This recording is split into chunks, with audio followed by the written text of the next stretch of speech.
In the previous lecture, we have studied about the Heisenberg uncertainty principle. According to that, we cannot calculate the position and momentum of any smallest particle at the same time. But according to the quantum theory, quantum mechanics, we can calculate the position and momentum of electron or any smallest particle at the same time by the help of the quantum number. Quantum numbers are four types: principal quantum number, azimuthal quantum number, magnetic quantum number and spin quantum number. चलिए ये क्यों दिए गई इसको हमको समझना ज़रूरी है। प्रिंसिपल क्वांटम नंबर किसी भी एटम के अंदर प्रेजेंस ऑर्बिट के नंबर को बताता है। फिर एजिमुथल क्वांटम नंबर जो है ऑर्बिट के अंदर प्रेजेंस ऑर्बिटल के नंबर को बताता है, किस सेल में है, किस ऑर्बिटल में है, SPDF। ऑर्बिटल्स के बाद जो मैग्नेटिक क्वांटम नंबर है वो हमें ये बताता है कि किस डायरेक्शन में XYZ या किस सब ऑर्बिट में प्रेजेंट होता है हमारा इलेक्ट्रॉन। और लास्ट में स्पिन बताते हैं तो वो क्लॉक और एंटी क्लॉक रोटेशन को बताने की कोशिश करता है। तो quantum numbers are those number which gives the information of electron presence in orbit, orbital and sub orbital and momentum of and direction of electron. Okay, चलिए azimuthal quantum number. Atomic orbitals होते हैं SPDF 4 types के होते हैं, इसे हम पढ़ेंगे। चलिए मैं इसको आपको समझाता हूँ। तो quantum mechanics is a branch of chemistry या is a branch of science in which we study about the nano particles, its properties, its mechanism, its characteristics. We can do the reaction fast. We can consume the time. We can reaction will be fast. Okay. Quantum mechanics में बस यही होता है कि छोटे छोटे पार्टिकलों की property का एनालिसिस करके रिएक्शंस को फास्ट कर सके, कम समय में कोई भी चीज़ को ज़्यादा अच्छे से कर सकें, ये क्वांटम मैकेनिक्स होती है। ओके, इसमें इलेक्ट्रॉन, प्रोटॉन, न्यूट्रॉन, पाई मेसॉन, छोटे छोटे पार्टिकल की स्टडी करी जाती है। ओके, चलिए प्रिंसिपल क्वांटम नंबर यहाँ दिया। It the principal quantum number also identify the shell are given by the n square. All the orbitals are given the value of n constitute as the single cell of atom. Okay, now the suborbital are S, P, D, F, G, H. Okay, देखिए ध्यान से। Azimuthal quantum number give the information about the suborbital like SPDF. Magnetic quantum number due to the magnetic component spatial orientation of orbital with the respect to the standard set of coordinate axis.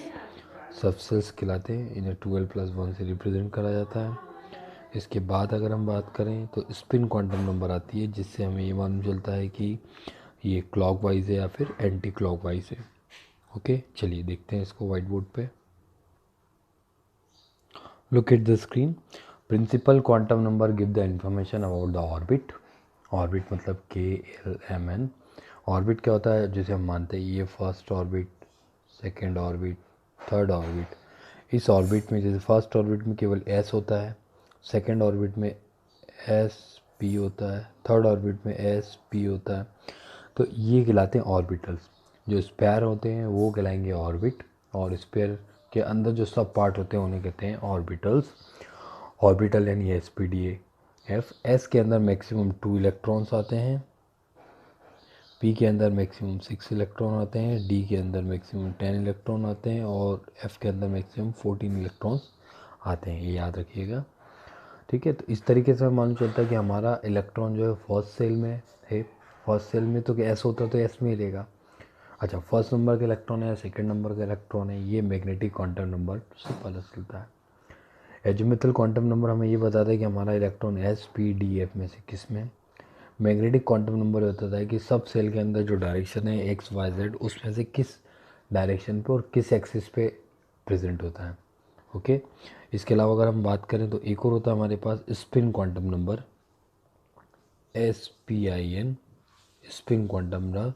जैसे मान लीजिए orbit होता है, इसमें हमें ये बताता है कि डायरेक्शन हमारी क्लॉकवाइज है तो +½ लेते हैं इसकी वैल्यू, और डायरेक्शन वो एंटी क्लॉक है तो इसे -½ वैल्यू लेंगे। ठीक है, इस तरीके से हम पता लगाते हैं कि क्वांटम नंबर में हमारा इलेक्ट्रॉन किस जगह पे, किस पोजीशन पे होता है। देखिए एक क्वेश्चन हम करने की कोशिश करते हैं।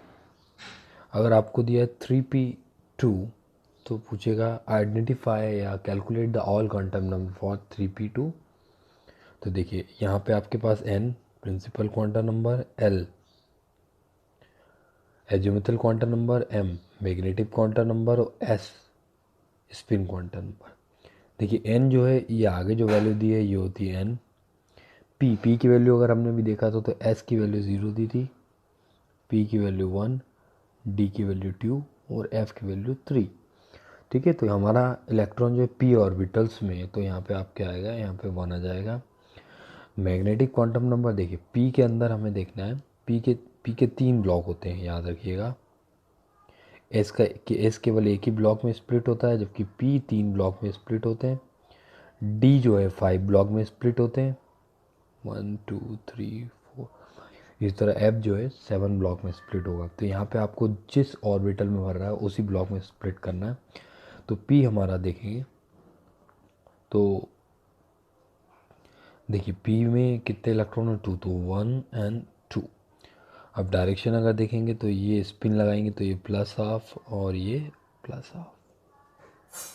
तो ये इलेक्ट्रॉन जो है थर्ड सेल में p ऑर्बिटल में, second x px py and z y axis पर क्लॉकवाइज डायरेक्शन में।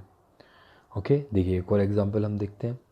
जैसे मान लीजिए आपको उसने दे दिया 3d6, calculate the quantum number for that 3 n l m n s। n की वैल्यू अगर हम बात करें तो 3 हो गया, l की वैल्यू अभी आपने देखा s p d f 0 1 2, तो d की वैल्यू यहाँ पे 2 हो गई।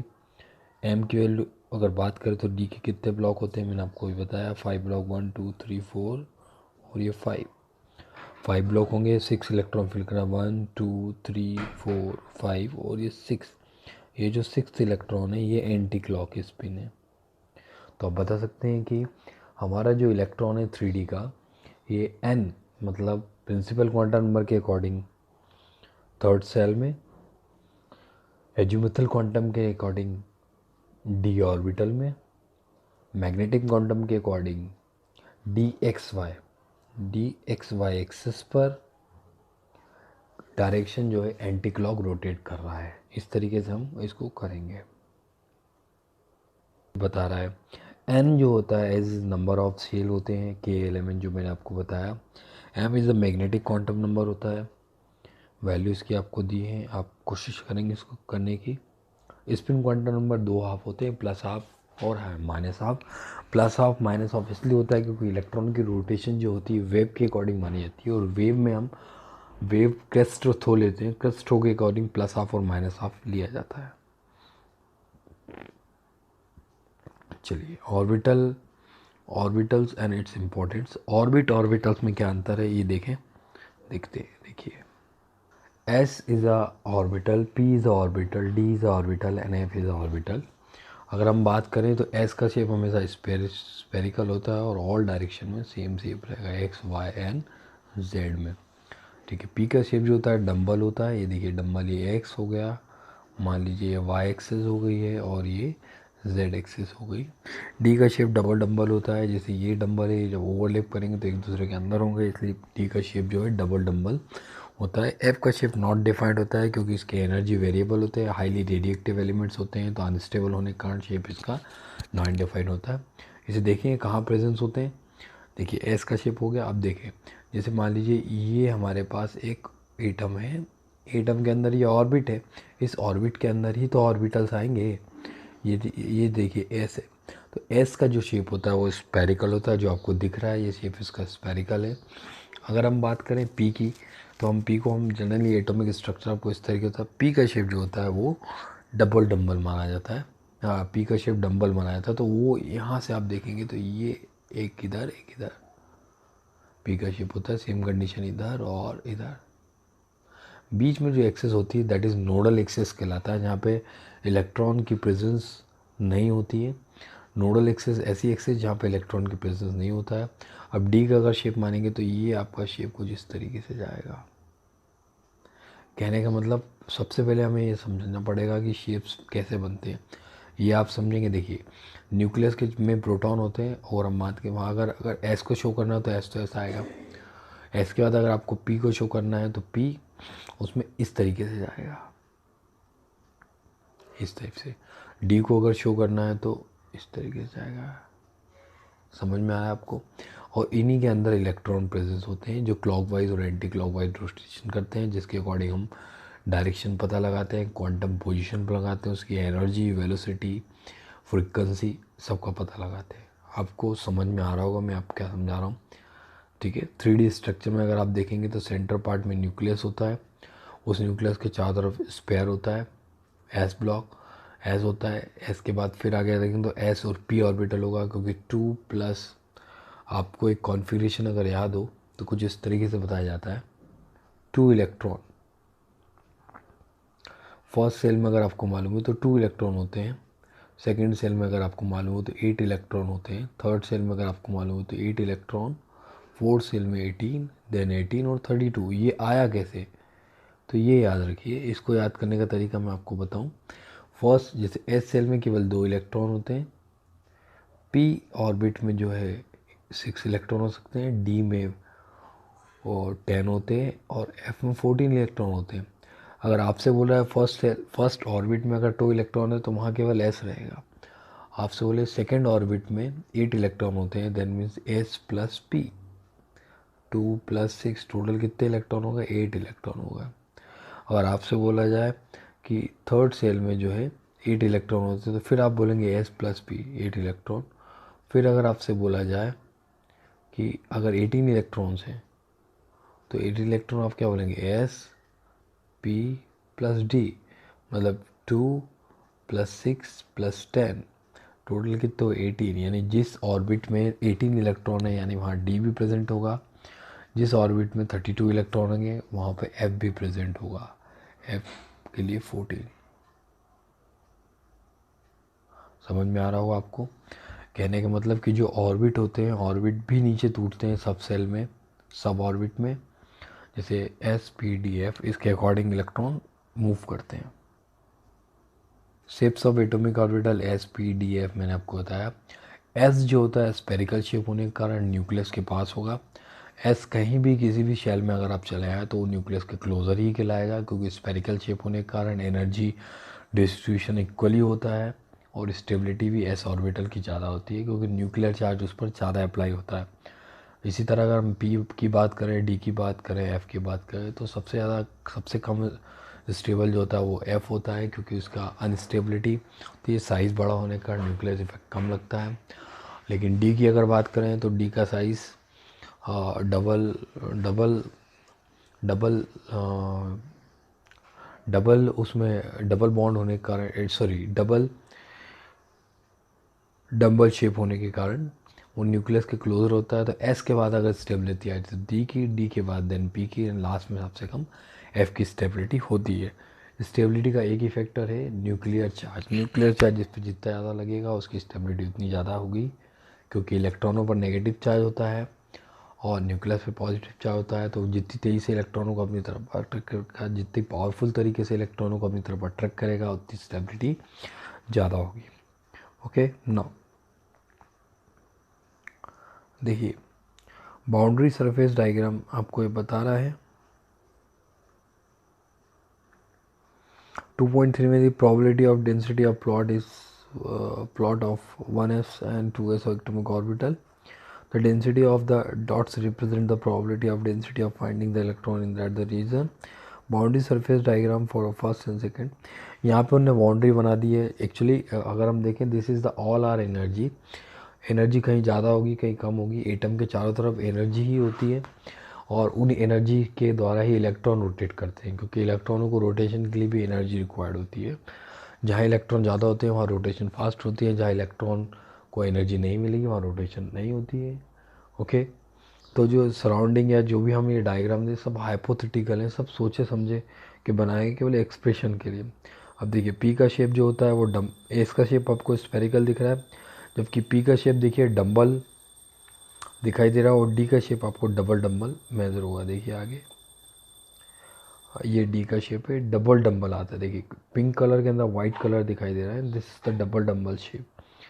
डी के मैंने आपको बताया था 5 ब्लॉक होते हैं और ईच ब्लॉक कंटेन 2 इलेक्ट्रॉन, तो डी के 10 इलेक्ट्रॉन होते हैं, पी के 6 इलेक्ट्रॉन होते हैं और एस के केवल 2 इलेक्ट्रॉन्स होते हैं। ओके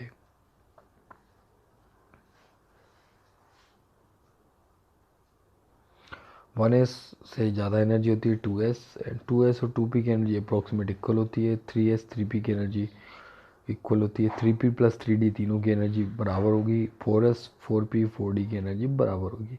इसको ऑफ-वॉग रूल से समझते हैं। और the shape of 2s and 2p orbital are different and the electron has the same energy when it is in the 2s orbital as well 2p orbital. The orbital having the same energy are called degenerate. जब भी किसी orbital में energy same होगी तो उसे हम degenerate के form में बनाएंगे। जब भी इलेक्ट्रॉन नॉर्मल स्टेट में रहेंगे तो उसे ग्राउंड स्टेट कहा जाता है और इलेक्ट्रॉन को एनर्जी देने पर एक्सटर्नल सोर्सेज से वो हमेशा एक्साइटेड स्टेट पर जाता है। ओके